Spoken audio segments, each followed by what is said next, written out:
প্রতিনিয়ত আক্রমণ হচ্ছে শ্রমিকদের উপর চাই জবাব দাও। এডিসিতে প্রতিনিয়ত আক্রমণ হচ্ছে কেন? কিসের জবাব চাই? জবাব দাও।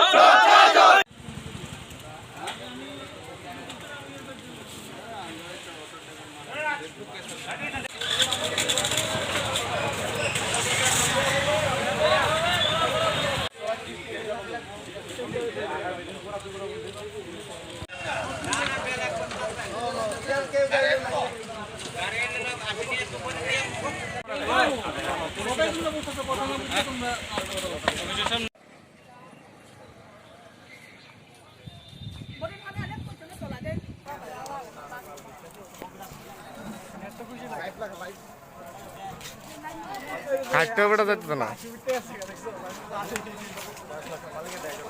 বেদনাদায়ক ঘটনা।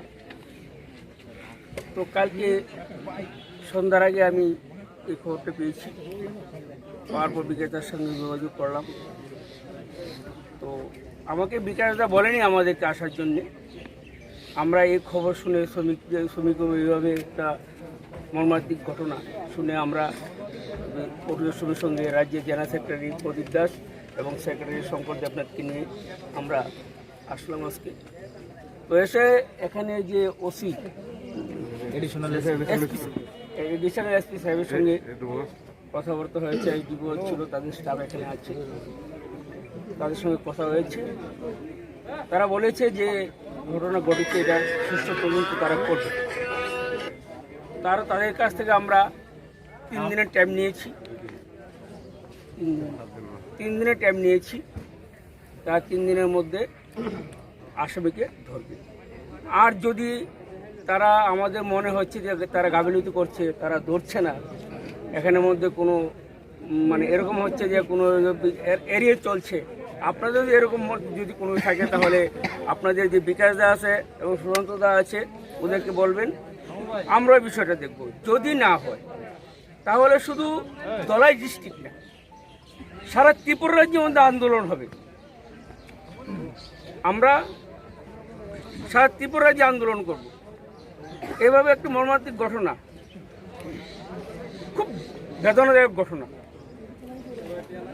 আমাদের কাছে শুনে খুবই খারাপ লাগছে বিষয়টা। আপনাদের তো আরও কীরকম লাগছে তো বলাই যায় না। এরকম আপনাদের এই অবস্থা হচ্ছে আমি জানি। তো তারা যেহেতু 3 দিনের সময় নিয়েছে, তো আজকে আমরা এমনকি এই রাস্তা অবরোধ করলে অনেকের ক্ষতি, অনেক রুগীর বিষয় আছে, অ্যাম্বুলেন্সের বিষয় আছে, অনেকের অসুবিধা হচ্ছে। তার জন্য আজকে আমরা রাস্তা অবরোধটা বন্ধ করে দেব। সবাইকে নমস্কার। 3 দিন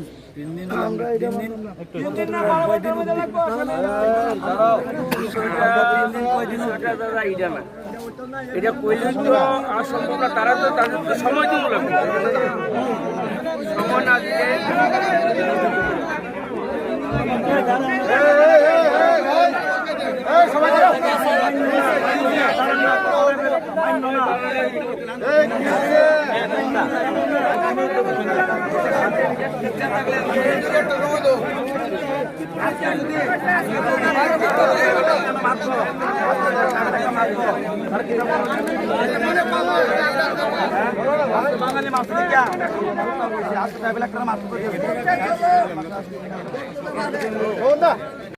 আমাদের একজন অটো শ্রমিক গত সোমবার থেকে নিখোঁজ। গতকালকে পাওয়া গেছে লংতরায়, এই জায়গাটার নাম গাগরাছড়া, এই রাম কি জানি জায়গাটার নাম। এই জায়গার মধ্যে পাওয়া গেছে।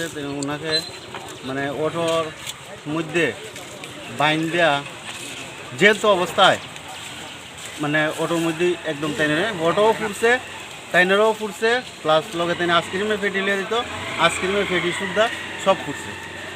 তা আমাদের একটা শ্রমিক আজকে আমরা পেটের দায়ে ভিতরে এলাকার যাইতে লাগে বা যাই সেটা যদি এই অবস্থা যদি হয় আমাদের একজনের, তাইলে আমরা কী কইরা আমরা যাত্রী পরিষেবা দিমু বা গাড়ি নিয়ে বাইরেমু, যে কী কইরা আমরা ইয়ে করব। এটার প্রতিবাদে আজকে আমরা রাস্তাতে বইছি, কারণ প্রশাসন থেকে এখন 24 ঘন্টা হয়ে গেছে গা, কিন্তু এখন অবধি কোনো ধরনের কোনো যে দুষ্কৃতিকারীরা যে ধরবো বা অ্যারেস্ট করবো বা সন্দেহমূলক কারে ধরবো এমনও কোনো প্রতিক্রিয়া এখনও পর্যন্ত প্রশাসনের নাই। তাহলে আমরা কি উপায়ে বা কী করে আমরা মানে রাস্তাতে বাইরে গাড়ি নিয়ে বাইরে যাত্রী পরিষেবা দিব, এটাই আমরা মানে কিছু ইয়ে করে রেখেছি।